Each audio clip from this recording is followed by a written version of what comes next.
بسم اللہ الرحمن الرحیم۔ قرآن کریم میں اسلامی طرز تفکر کے بنیادی خد و خال، سید علی خامنائی۔ چوتھا حصہ، ایمان بصیرت و آگہی کے ساتھ۔ اعوذ باللہ من الشیطان الرجیم، بسم اللہ الرحمن الرحیم۔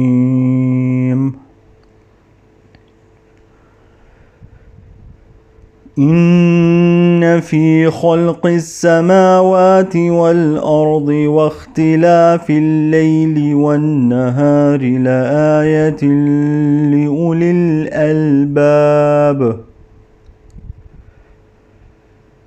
الذين يذكرون الله قياما وقعودا وعلى جنوبهم ويتفكرون في خلق السماوات والأرض ربنا ما خلقت هذا باطلا سبحانك فقنا عذاب النار صدق اللہ العلی العظیم۔ سورہ آل عمران آیت نمبر 190 اور 191۔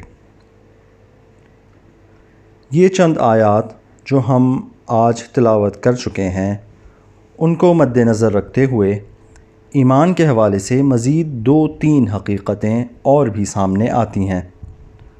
پہلی یہ کہ ایمان انبیاء الہی، صاحبان ایمان اور ان کے پیروکاروں کی عظیم نمایاں صفت ہے۔ ایمان کا حامل ہونا اور اپنی رسالت اور ذمہ داری پر یقین رکھنا الہی رہبروں اور دنیا کے سیاسی رہنماؤں کے درمیان فرق ہے۔ الہی رہبر اس راہ پر چلنے والے کی طرح ہیں کہ جو کچھ وہ کہتا ہے یا جو قدم وہ اٹھاتا ہے یا جس راستے کو وہ طے کرتا ہے، اس پر دل و جان سے اور دل کی گہرائیوں سے ایمان رکھتا ہے، جبکہ دنیا کے سیاستدان جو بیانات دیتے ہیں، ممکن ہے کہ وہ خوبصورت، دلکش اور دلچسپ بھی ہوں، لیکن جو کچھ وہ کہتے ہیں اس پر یقین یا جتنا یقین ہونا چاہیے اتنا نہیں رکھتے۔ انبیاء میں موجود جملہ خصوصیات میں سے ایک ایمان ہے، اور یہاں پر ایمان سے مراد اعتقاد و یقین رکھنا، قبول کرنا اور پورے وجود سے مان لینا، جو کچھ کہہ رہے ہوں اس پر پورا یقین رکھنا۔ یقین رکھنے کی نشانی یہ ہے کہ یہ خود بھی دوسروں سے آگے اسی راستے پر چلتے اور قدم اٹھاتے ہیں۔ اسی لیے قرآن کریم فرماتا ہے، آمن الرسول بما انزل الیہ من ربہ، رسول ان تمام باتوں پر ایمان رکھتے ہیں جو ان کے پروردگار کی طرف سے ان پر اتاری گئی ہیں۔ والمؤمنون، مومنین اور ان کی طرف مائل ہونے والے وہ برگزیدہ افراد جو ان کے ارد گرد ہیں اور ان کی دعوت کے داعی بن گئے ہیں، وہ بھی ایسے ہی ہیں۔ کل آمن باللہ، سب لوگ یا ہر ایک خدا پر ایمان لے آیا، خدا کو قبول کر لیا۔ وملائکتہ، اور اللہ کے فرشتوں پر، وکتبہ، اور شروع سے آخر تک تمام آسمانی کتابوں پر، ورسلہ، اور اس کے تمام انبیاء پر، پیغمبر اکرم اور آپ کے ساتھیوں کا ایمان ان سب پر ہے، کیونکہ یہ راستہ ایک ہی راستہ ہے۔ در این رہ انبیاء چون سار بانند، دلیل و رہنمائے کاروانند، سب ایک ہی قافلے کے ساربان ہیں، ایک ہی راستے کے قافلہ سالار ہیں، ایک ہی ہدف کی طرف رہنمائی کرنے والے ہیں، ہر جگہ پر لوگوں کو ساتھ لے کر ایک ہی مقصد کی طرف بڑھ رہے ہیں۔ لا نفرق بین احد من رسلہ، یہ مومنین کی زبان سے ہے کہ ہم خدا کے رسولوں میں تفریق نہیں کرتے۔ ہمارے لیے حضرت عیسیٰ ایسے ہی محترم ہیں جس طرح سے حضرت موسیٰ، جس طرح سے حضرت ابراہیم، جس طرح سے حضرت ادریس، جس طرح سے حضرت یعقوب، جس طرح سے حضرت جرجیس، جس طرح سے حضرت نوح، جس طرح سے ابتدا سے آخر تک تمام انبیاء سب کے سب خدا کی طرف سے مامور تھے، ایک ہدف کے لیے مامور، ایک سعادت اور ایک جنت کی بشارت دینے والے، سب ایک ہی راستے پر گامزن تھے۔ لا نفرق بین احد من رسلہ، ہم اس کے پیغمبروں کے درمیان کوئی فرق نہیں رکھتے۔ انشاءاللہ اسی سلسلہ بحث کے دوران آنے والے دنوں میں نبوت پر اعتقاد کے حوالے سے جو گفتگو کروں گا، ممکن ہے اس میں اس مسئلے کی جانب بھی کچھ اشارہ کروں۔ ان 2-3 جملوں پر غور کیجئے جو اس بات کے لیے ثبوت اور شاہد ہیں جو بعد میں بیان کروں گا۔ پس تمام انبیاء ایمان رکھتے ہیں، ہمارے نبی بھی ایمان رکھتے ہیں، صاحبان ایمان، ان کی طرف مائل ہونے والے اور ان سے ملحق ہونے والے سب ہی ایمان رکھتے ہیں۔ وقالو، اور کہتے ہیں، سمعنا واطعنا، ہم نے سنا، سمجھا، درک کیا۔ سمعنا، ایسا نہیں کہ ہمارے کانوں میں پڑ گیا، سمع یعنی سننا، سننے کی حالت کان سے مختلف ہے۔ کان ایک خاص عضو بدن ہے، اسے عربی میں اذن سے تعبیر کرتے ہیں۔ سمع یعنی سننا۔ آپ فارسی میں بھی دیکھتے ہیں کہ فلاں شخص کو کہا جاتا ہے کہ وہ بات کو غور سے سنتا ہے، فلاں شخص بات کو سنتا ہے۔ آپ اپنے مخاطب سے کہتے ہیں، سنا میں نے کیا کہا؟ ظاہر ہے کہ آپ کے درمیان آدھے میٹر سے زیادہ فاصلہ نہیں تھا، آپ کی آواز 10 میٹر تک بھی جا سکتی ہے، ظاہر ہے کہ اس نے سنا ہے۔ آپ یہ کہنا چاہتے ہیں کہ سمجھے میں نے کیا کہا؟ میری بات دماغ میں بیٹھی، ذہن میں اتری یا نہیں؟ اسے کہتے ہیں سمعنا، ہم نے پورے وجود سے سمجھ لیا ہے جو خدا نے ہمارے لیے معین کیا ہے اور بھیجا ہے۔ واطعنا، اور اطاعت کی، یعنی کیا مطلب؟ یعنی ہماری اطاعت اندھی اطاعت نہیں تھی، ہماری اطاعت روشنی، آگہی اور سمع و بصیرت کے ساتھ تھی۔ غفرانک ربنا، اے ہمارے پروردگار، تیری درگزر، تیری مغفرت۔ خدایا، ہم جو اجر تجھ سے چاہتے ہیں تیری مغفرت ہے، نہ کہ کچھ اور۔ وَإِلَيْكَ الْمَصِيرُ، ہمارا پلٹنا تیری طرف ہے۔ یہاں تک ہم نے ان آیات سے کیا سمجھا؟ یہ نکتہ کہ ایمان اور یقین دعوت اسلامی سے وابستہ افراد کی خاصیت ہے۔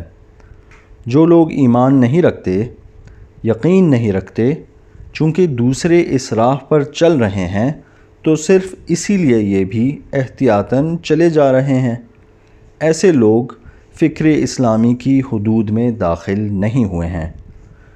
تکلف کی کوئی بات نہیں ہے۔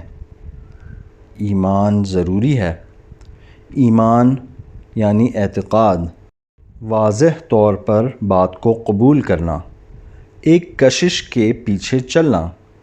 اگر دین و قرآن کے مکتب میں یہ جاذبیت نہ ہو اور اس نے آپ کا دل تسخیر نہ کیا ہو، یعنی اس دل میں ایمان نہ ہو، تو یہ دل مردہ ہے، نور اسلام سے زندہ نہیں ہے، اسے مسلم نہیں کہا جا سکتا۔ بس ایمان ضروری ہے، یہ ہوئی ایک بات۔ دوسری بات یہ ہے کہ ایمان کی دو قسمیں ہیں، ایک تقلیدی اور تعصب پر مبنی ایمان، کیونکہ آباء و اجداد اور بزرگ اعتقاد رکھتے تھے تو ہم نے بھی یقین کر لیا، کیونکہ ہماری کتاب میں، ہمارے دینی مکتب میں اس طرح کہا جاتا ہے تو ہم بھی ایسا ہی کہتے ہیں۔ اگرچہ تم دلیل بھی لے آؤ تو فضول میں لائے ہو، ہم تمہاری بات نہیں مانیں گے۔ یہ بھی ایک قسم کا ایمان ہے، لیکن تقلید یا تعصب کی بنیاد پر۔ جس ایمان کی اسلام میں اہمیت ہے وہ تقلیدی اور تعصبی ایمان نہیں ہے، یعنی تقلیدی اور تعصبی ایمان کی کوئی قیمت نہیں ہے۔ آپ کو دلیل چاہیے ہوگی۔ دسیوں دلائل میں سے ایک دلیل بیان کرتا ہوں، اور وہ یہ ہے کہ جب ایمان تقلید اور تعصب کی بنا پر ہو تو اس کا زائل ہونا بھی اس ایمان کے حاصل ہونے کی طرح آسان ہوتا ہے۔ جس طرح سے ایک بچے نے کسی زحمت کے بغیر اور ایک شاگرد نے کسی محنت کے بغیر والدین یا اسکول کے اساتذہ کے ذریعے سے ایمان مفت میں لے لیا ہو، تو ایمان کے چور مفت میں یہ ایمان اس سے لے بھی اڑیں گے۔ اسلام میں یہ ایک مسلمہ حقیقت ہے۔ عزیزوں، اہمیت والا ایمان آگہی کے ساتھ آنے والا ایمان ہے، درک و شعور کے ہمراہ آنے والا ایمان ہے۔ وہ ایمان ہے جو بصیرت کے ساتھ کھلی آنکھوں سے اشکالات سے بے خوف ہو کر وجود میں آیا ہو۔ وہ ایمان ضروری ہے جو اس طرح آگہی کے ساتھ اختیار کیا گیا ہو کہ سخت ترین حالات میں بھی چھینا نہ جا سکے۔ إِلَّا مَنْ أُكْرِهَ وَقَلْبُهُ مُطْمَئِنٌ بِالْإِيمَانِ۔ عمار یاسر کے بارے میں قرآن کی آیت کہتی ہے، اگر اذیتوں کے دوران دشمن کو کچھ دیر کے لیے دور کرنے کے لیے اگر ایک جملہ کہنا پڑے تو کہہ دو، تمہارا ایمان ایسا ایمان نہیں ہے جو اذیتوں سے تمہارے دل سے زائل ہو جائے۔ جو ایمان خباب بن ارد کا ہے، لوہا گرم کر کے ان کی گردن سے لگا دیا جاتا ہے، مذاق نہیں ہے۔ تپتے ہوئے لوہے کو ان کے بدن سے چپکا دیتے ہیں۔ وہ آگہی کے ساتھ ملنے والے اپنے گہرے ایمان کے باعث اس سے دستبردار نہیں ہوتے تھے۔ یہ ہے ایمان۔ اگر ہم چاہتے ہیں کہ لوگوں کا ایمان مستحکم ہو، اگر ہم چاہتے ہیں کہ ان کا ایمان زائل نہ ہو، اگر ہم چاہتے ہیں کہ ان کا ایمان آگہی کے ساتھ ہو، تو ہمیں چاہیے کہ ہم ان لوگوں کو ہمیشہ آگاہ کرتے رہیں جن کو ہم چاہتے ہیں کہ وہ صاحب ایمان ہو جائیں۔ ان کی آگہی سے تشویش میں مبتلا نہ ہوں، ان کی آنکھوں اور کانوں کے بند ہونے سے لطف اندوز نہ ہوں۔ ایمان مستحکم کرنے کا راستہ آگہی دینا ہے، تاکہ ذہنوں میں، دلوں میں، فکروں میں علم اچھی طرح بیٹھ جائے اور اس آگہی کے ساتھ ایک صحیح، مستحکم اور ایک ٹھوس ایمان ان کے دل میں پیدا ہو جائے۔ اس وقت وہ ایمان قدیم جوانوں کے بقول کسی شرپنل توپ سے بھی زائل نہیں ہوگا۔ اسلام کہتا ہے کہ ایمان کو آگہی کے ساتھ ہونا چاہیے۔ یہ آیتیں جو سورہ آل عمران کے آخر میں ہیں، ہمارے لیے شعوری ایمان کا تعارف کراتی ہیں۔ ان فی خلق السماوات والارض، بے شک زمین و آسمان کی خلقت میں، واختلاف اللیل والنہار، رات اور دن کی آمد و رفت میں، لآیات، نشانیاں ہیں، حیرت میں پڑے لوگوں کے لیے، ہوش سے بیگانوں کے لیے، ان لوگوں کے لیے جو کچھ سوچتے نہیں، ہرگز نہیں۔ لِأُولِي الْأَلْبَابِ، صاحبان عقل کے لیے۔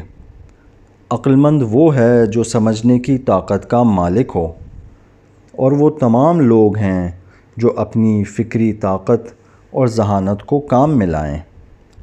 لِأُولِي الْأَلْبَابِ یعنی وہ لوگ جو غور و فکر و عقل کی طاقت کو کام میں لاتے ہیں تاکہ عقل مند ہو جائیں۔ لِأُولِي الْأَلْبَابِ کون ہیں؟ دیکھیے، یہاں قرآن کے لطیف نکات میں سے ایک نکتہ ہے۔ چونکہ قرآن انسان کے لیے حقیقی اہمیت، خدا سے اتصال و ارتباط کو سمجھتا ہے، عقل مند کا تعارف اس طرح سے کراتا ہے کہ عقل مند قرآن کی نظر میں وہ ہیں جو ان اعلیٰ ترین اقدار کو ہر چیز سے اور ہر ایک سے بڑھ کر مد نظر رکھتے ہیں۔ الذین یذکرون اللہ، عقل مند وہ لوگ ہیں جو خدا کو یاد کرتے ہیں، قیاماً، قیام کی حالت میں، وقعوداً، اور بیٹھے ہوئے، وعلی جنوبہم، اور ایک پہلو پر لیٹے ہوئے، یعنی ہر حال میں یاد خدا میں ہوں۔ لیکن یہ یاد خدا میں ہونا ایک صوفیانہ اور درویشانہ انداز کے معنی میں نہیں ہے کہ بعض اسی میں مگن رہیں کہ جی ہم تو ہمیشہ یاد خدا میں ہوتے ہیں، ہمیشہ اللہ کا ورد کرتے ہیں۔ نہیں، فعال طور پر یاد خدا میں رہنا، ایسا یاد خدا میں رہنا کہ عملی طور پر سمجھا جائے، مگر کس طرح؟ وَيَتَفَكَّرُونَ فِي خَلْقِ السَّمَاوَاتِ وَالْأَرْضِ، اور غور کرتے ہیں آسمانوں اور زمین کی خلقت میں، حالت تفکر میں ہیں۔ دیکھیے، اولو الالباب، صاحبان عقل وہ ہیں جو حالت تفکر میں ہوں۔ وَيَتَفَكَّرُونَ فِي خَلْقِ السَّمَاوَاتِ وَالْأَرْضِ، جب غور و فکر کر لیا تو دل کی زبان اور ظاہری زبان سے یہ کہتے ہیں، ربنا، اے ہمارے پروردگار، ما خلقت هذا باطلا، سبحانک، تو نے اسے فضول میں خلق نہیں کیا، تو اس سے منزہ ہے کہ فضول میں خلق کرے، یعنی ایک آئیڈیالوجی کا اہم ترین اور بنیادی ترین نقطہ۔ ہر زندگی ساز آئیڈیالوجی کا بنیادی نقطہ یہی ہوتا ہے کہ میں یہاں پر کسی کام کے لیے آیا ہوں۔ اگر خدا پر اعتقاد رکھتا ہے تو کہتا ہے کہ مجھے کسی کام کے لیے یہاں لایا گیا ہے۔ اگر خدا کا معتقد نہیں ہے تو کہتا ہے کہ بہر صورت یہاں مجھے کوئی نہ کوئی کام تو ہے۔ دیکھیے، ایک ایسا فکری فلسفہ ہے جو ایک انفرادی اور اجتماعی زندگی کا راستہ دکھاتا ہے۔ اس کا ایک بنیادی ترین نقطہ یہی ہے، ربنا ما خلقت هذا باطلا، خدا پر اعتقاد رکھتا ہے، اسی لیے کہتا ہے کہ اے ہمارے پروردگار، تو نے اس آسمان و زمین کو، ان سب حیرت انگیز چیزوں کو فضول اور بیکار میں خلق نہیں کیا۔ سبحانک، تو فضول کام کرنے سے منزہ ہے، پس میری کوئی ذمہ داری ہے، پس مجھے کوئی راہ طے کرنی ہے، پس میں اس عالم کے عجیب اور حیرت انگیز نظم میں ایک معمولی سا نقطہ ہوں، اور وہ بھی کسی کام کے لیے۔ اس حیرت انگیز نظم میں میری بھی ایک جگہ ہے کہ اگر میں درست اور صحیح طور پر اس جگہ کو، اس عمل کو اسی صورت میں کہ جس طرح تو نے چاہا ہے انجام نہ دوں تو میں نے اس نظم کو خراب کر دیا۔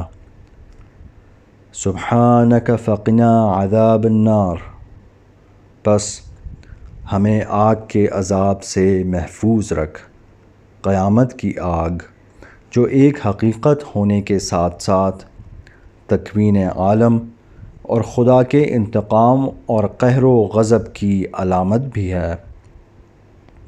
غور کیجیے گا، یہ سب تمہید ہے اس کی کہ ہم ان آیات سے شعوری ایمان کو درست طور پر محسوس کریں۔ اب تک خود آپ دوستوں نے توجہ کر لی ہوگی کہ کس طرح سے ان آیات سے آگہی بڑھتی ہے، بلند ہوتی ہے، اور اب غور کیجیے۔ ربنا انک من تدخل النار فقد اخزیتہ، اے ہمارے پروردگار، جس کو تو نے جہنم کی آگ میں ڈال دیا اسے تو نے ذلیل و رسوا کر دیا۔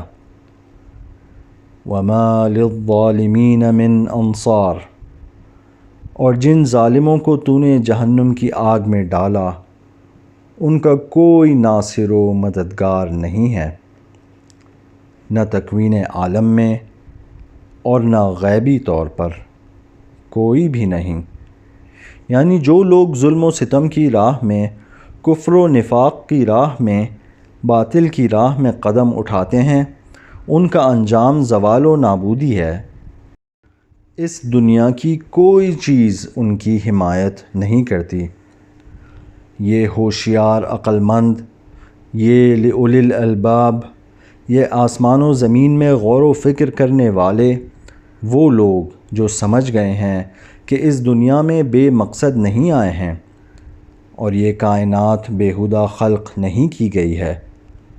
مزید کہتے ہیں، یہاں ہم ایمان تک پہنچتے ہیں، یہ کہتے ہیں ربنا، اے ہمارے پروردگار، اننا سمعنا، ہم نے سنا ہے اور سمجھا ہے، دل و جان سے سنا ہے، منادین، منادی اور بلند آواز سے پکارنے والے کو، جو ینادی للایمان، جو ایمان کے لیے پکار رہا ہے، ایمان کی آواز لگا رہا تھا، ان آمنوا بربکم، کہہ رہا تھا کہ اپنے پروردگار پر ایمان لے آؤ، فآمنا، تو ہم ایمان لے آئے۔ یہ کس قسم کا ایمان لائے تھے؟ کسی نے کہا ایمان لے آؤ، ایمان لے آئے؟ نہیں، یہ وہی صاحبان عقل ہیں، وہی مفکر ہیں۔ ممکن ہے کہ یہ منادی بظاہر کوئی پیغمبر ہو، لیکن باطن میں ان کی عقل، فکر اور بصیرت پیغمبر ہے، جو ان کو خدا پر ایمان کی طرف دعوت دیتا ہے اور بلاتا ہے۔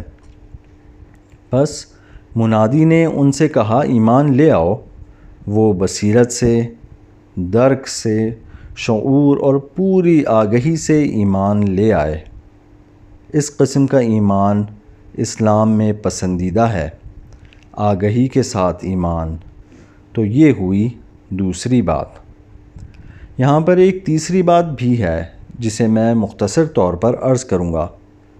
تیسری بات یہ ہے کہ چونکہ شعوری ایمان اسلام کی نظر میں پسندیدہ ہے، چونکہ خدائے متعال لا علمی کے ایمان کو پسند نہیں کرتا اور اس کے لیے کسی اہمیت کا قائل نہیں ہے، لہٰذا قرآن کئی مقامات پر اندھے، تقلیدی، تعصبی ایمان کو، کہ غالباً اس قسم کے اعتقادات انسان کو سر کے بل زمین پر دے مارتے ہیں، ایسے ایمان کی سختی سے مذمت کرتا ہے۔ وَإِذَا قِيلَ لَهُمْ تَعَالَوْا إِلَى مَا أَنزَلَ اللَّهُ وَإِلَى الرَّسُولِ، کفار اور رجعت پسندوں کے بارے میں بات ہو رہی ہے، اور جب ان سے کہا جاتا ہے کہ آ جاؤ اس چیز کی طرف جو خدا نے نازل کی ہے، اور آ جاؤ پیغمبر کی طرف، ٹھیک ہے نزدیک آؤ اور سمجھو، آؤ اور سنو، دیکھو پیغمبر کیا کہہ رہے ہیں، پیغمبر کے پاس کوئی بات ہے، ان کا جواب کیا ہے؟ بجائے اس کے کہ آئیں، بجائے اس کے کہ غور و فکر کریں، بجائے اس کے کہ سمجھنے کی کوشش کریں اور اپنے راستے کا انتخاب کریں، قالو، کہتے ہیں، حسبنا ما وجدنا علیہ آباءنا، جس راہ و رسم پر ہم نے اپنے آباء و اجداد کو پایا وہی ہمارے لیے کافی ہے۔ ہم ان نئی باتوں کی طرف نہیں جائیں گے۔ ایک محقق کے بقول قرآن میں لفظ کفار تمام صدیوں کے رجعت پسندوں کے لیے ایک تعبیر اور ایک نام ہے۔ ہر جگہ پیغمبر زمانے کا روشن خیال شخص ہے، نئی بات کرتا ہے، نیا راستہ بتاتا ہے، نیا راستہ ہے اس کے پاس، نئی باتوں کی طرف دعوت دیتا ہے، لیکن کفار اور مخالفین متعصب، مقلد، قدامت پسند اور رجعت پسند لوگ ہیں جو اس کے نئے راستے کو پسند نہیں کرتے اور قبول نہیں کرتے۔